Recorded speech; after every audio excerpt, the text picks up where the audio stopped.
근데 이렇게 중요한 물을 우리가 습관적으로 마시지를 못하고 목이 말라야 마시기 때문에 우리 몸은 사실은 누구나 대부분 매일같이 탈수 상태가 지속이 됩니다. 이 상태가 지속이 되면은 자 이제 노화란 이제 아주 무거운 주제가 나옵니다. 뭐 노화 누구 좋아하시는 분이 있습니까? 왜 뭐 싫다고 저 연말에 되면은 다 어디에 모여갖고 촛불 켜고 한번 항의를 해버리시죠. 절대 한 살도 안 먹겠다고. 예. 그래서 이 노화를 연구하는 많은 학자분들이 공통적으로 지적하는 사항이 하나 있습니다. 그것은 뭐냐면은 인체는 노화와 더불어서 몸속 안에 물이 빠져나간다는 겁니다. 이 그래프가 보여주는 거는 바로 가장 20대 초반에 젊을 때 싱싱하죠. 그래서 물의 곡선이 그래프가 세월이 지날수록 나이를 먹을수록 몸속 안의 물은 줄어들게 돼 있습니다. 단 여기서 개인적인 차이가 있습니다. 그 개인적인 차이가 저 그래프에 까만 표시로 있는데 그것이 뭐냐면 자기 생활 습관에 달려 있다는 거죠. 아까 말씀드린 대로 물을 습관적으로 자주 마시는 분하고 물은 자주 드시지 않고 뭐 흉내만 내겠죠. 식사 후에 잠깐 뭐 입안이나 헹구고 목이 말라서 물을 찾는다는 얘기는 우리 인체 내에서 세포에서 이미 삼투압의 균형이 깨졌다는 얘기입니다. 다시 말씀드려서 혈액이 그만큼 끈끈해지니까 신호를 보내죠. 갈증이라고 하는 신호를 보내서 물을 마시게 하거든요. 근데 이 상태가 반복이 되고 지속이 되면은 그 다음 단계는 통증이 옵니다. 그래서 통증은 세포가 물이 모자르니까 뇌에다가 위급 상황을 알리는 중요한 우리 몸의 신호 전달입니다. 그래서 갈증을 느끼기 전에 우리가 습관적으로 물을 마셔주는 것이 그만큼 건강 유지에 중요하다 이렇게 보실 수 있는데 그럼 물만 빠져나가느냐? 아닙니다. 뭐가 빠져나갈까요? 호르몬도 마찬가지입니다. 네. 저 그래프를 보시면은 인체 내에서 물이 연령별로 줄어드는 비율과 호르몬하고 똑같이 비례를 해서 나갑니다. 왜 그러냐면은 호르몬은 뭘로 이루어져 있냐면은 물과 단백질로 이루어져 있습니다. 단백질은 남아 있는데 단백질 분자 하나가 물 분자 7만 개가 달라붙어서 보호를 하고 있죠. 그죠? 왜 보호가 됩니까? 생각해 보세요. 가게에서 두부를 팔 때 어디다 담가 놓습니까? 물에다가 담가 놓죠. 단백질, 콩 단백질. 그래야 안 상하거든요. 그래서 우리 몸에 단백질도 물이 달라붙어 있지 않으면 말라 비틀어져서 문제가 됩니다. 예. 그래서 호르몬도 결국은 물과 단백질로 이루어져 있는데 똑같이 물이 줄어드니까 호르몬이 줄어들까요? 올라갈까요? 당연히 줄어들죠. 원료인 물이 줄어드니까.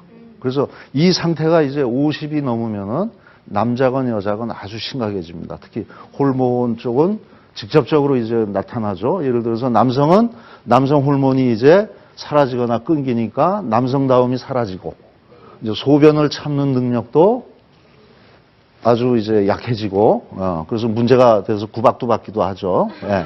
반대로 이제 여성은 어떻게 되느냐면은 에스트로겐이라고 하는 여성 호르몬이 줄어들거나 사라지면은 테스토스테론이라고 하는 거꾸로 남성 호르몬이 생겨요. 학자들 연구를 보면은 40 이후서부터 남성 호르몬이 생긴다 그래요. 그래서 이제 여성분이 50이 넘기 시작하면 남성 호르몬 분비가 생기기 때문에 반대로 근육에 힘이 생겨요. 그래서 이제 불상사가 일어나죠. 남자는 힘이 빠졌는데 여성은 힘이 생기니까 이제 얻어맞을 수도 있는 확률이 생기는 겁니다. 예. 그래서 이제 힘이 세지는 이유를 아시겠죠? 여성분들이 50 이후에 이 관계들이 바로 물과 호르몬의 상관관계에서 비롯된다. 이렇게 생각하시면 되겠습니다. 자, 다음에 이제 보시면은 제가 지금 계속 강조해서 말씀드린 게 탈수입니다. 하루에 몇 잔이요? 8잔. 어떤 분들이 이렇게 말씀하시니까 저한테 그래요. 나는 8잔을 마셨는데 왜 뭐 별로 모르겠다고. 어떻게 마셨습니까? 하면은 절반만 채워서. 네. 가득 채워서 8잔이 돼야 1.5 오리타가 됩니다. 예. 그런데 이 우리 몸 속에 물은 주로 어디에 머물고 있냐면은 66%가 세포 속 안에 있습니다. 우리가 일컬어서 세포 내액이라고 하죠. 그 다음에 나머지 26%가 세포 바깥에 있습니다. 우리가 일컬어서 세포 외액. 나머지가 8%가 혈액의 상태로 존재를 합니다. 자, 탈수의 문제가 뭐냐면은 세포 안에 있는 물이 빠져나가는 거예요. 특히 짜게 먹으면은 여지없죠. 나트륨은 혈액 속에 녹아 있으면서 우리 몸 속에서 영양을 넣어주기도 하지만은 이 나트륨이 없으면 영양이 못 들어갑니다. 혈액 속으로. 반대로 세포 안에 있는 물을 끌어당겨서 끄집어내요. 그럼 혈류량이 증가하니까 어떻게 됩니까? 압이 올라가죠. 그래서 짜게 먹으면은 혈압이 올라간다. 이제 이런 이치입니다. 자, 문제의 심각성은 뭐냐면은 세포 안에 있는 물이 빠져나오면 어떻게 됩니까? 고무풍선에서 바람이 빠져나가면 어떻게 되죠? 쭈글쭈글해지도요. 그럼 이 제 탄력도 없고 제 역할을 하겠습니까? 아닙니다. 특히 세포 안에 있는 물은 결합수입니다. 이거는 무슨 얘기냐면은 우리 몸속의 물은 크게 두 가지 형태로 있습니다. 구조가 잘 단단하게 모여있는, 결합되어 있는 결합수가 있고 자유롭게 풀어져 있는 물, 자유수라고 합니다.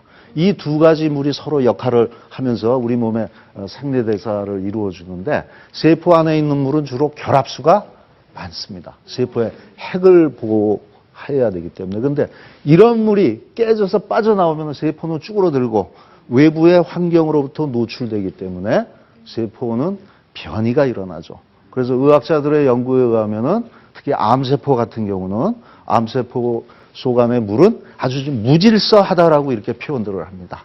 구조가 깨져 있다는 얘기죠. 그래서 우리가 걱정하는 탈수는 바로 세포 속 안에 있는 물이 빠져나가는 것인데 이런 상태가 매일같이 지속이 된다면 여기 표에 보듯이 이렇게 우리 몸이 이렇게 읽습니다. 아, 이제 어쩔 수 없구나. 우리 주인님이 물 알 일을 이렇게 물같이 알고 늦어지도 않고 나는 갈수록 쫄아가는데 이 상태에서 나 떨어 살라는 얘기구나. 살아야죠, 주인을 위해서. 그래서 어떻게 합니까? 구조가 바뀝니다. 그리고 바뀐 구조가 이제 확립이 됩니다. 난 그냥 이제 이대로 살래. 습관을 사람이 바꾼다는 게 얼마나 어려운지 아시지 않습니까? 예. 안 바뀌어요, 물을 마시는 습관이. 그러니까 우리 몸은 알아차립니다. 세포는 지능이 있거든요. 아, 이대로 그냥 내가 여기서 견디고 살아야겠다. 그래서 확립이 되고 나면 이제 드디어 어디를 건드리느냐. 유전체의 프로그램을 바꿔버립니다. 원래 세포는 약 28일만 살고 죽게 돼 있습니다. 그게 정상입니다. 그게 건강한 세포입니다. 암세포는 반대로 어떤 세포입니까? 영원히 사멸하지 않는 세포입니다. 얼마나 무섭냐면요. 전에 제가 실험을 위해서 간암세포 환자의 암세포를 떼가지고 플라스크에 넣어서 단백질의 영양을 주면은 그 세포를 갖고 있던 환자분은 3개월 후에 돌아가셨는데 그 몸에서 떼낸 암세포는 플라스크가 꽉 차요. 영원히 분열을 합니다. non-study죠. 예. 그래서 변이를 이루기 때문에 여러분들이 마시는 하루에 아주 사소한 습관, 물 8잔 마시는 것 갖고도 세포의 이런 변이를 예방할 수 있는 중요한 단서가 있습니다.